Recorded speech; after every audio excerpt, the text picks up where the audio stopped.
Let's solve the linear equation. The first thing we need to do is make sure that we clear any parentheses.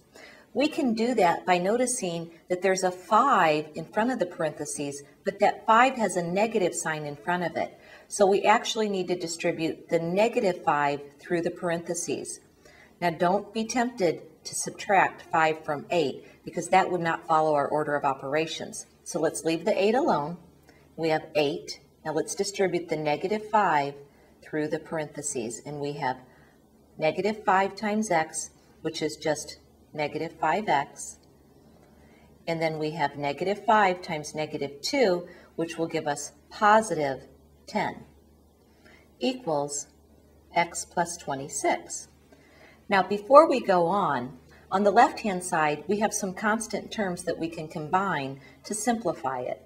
So first I have negative 5x, and then I'll combine the 8 and the 10 to get 18. That's equal to x plus 26. Now, let's go ahead and move the terms that have variables to the left-hand side. So we can do that by subtracting x from both sides of the equation. Negative 5x plus 18. Let's subtract x from the left-hand side equals x plus 26, and we'll subtract x from the right-hand side as well. On the left-hand side, negative 5x minus x gives us negative 6x plus 18 equals the x minus x add to 0, and we just have 26. Next, we'll subtract 18 from both sides of this equation to get the constants on the right-hand side.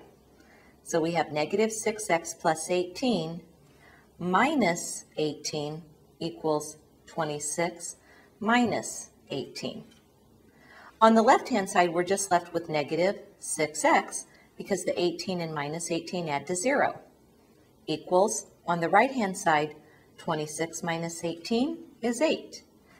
Finally, we divide both sides by negative 6, and we get x equals 8 divided by negative 6. Let's simplify that. At the same time I simplify it, I'm simply going to move the negative sign up to the numerator because that's standard. We'll divide both the numerator and denominator by 2, and our solution is that x is equal to negative 4/3, or we can write the solution set negative 4/3.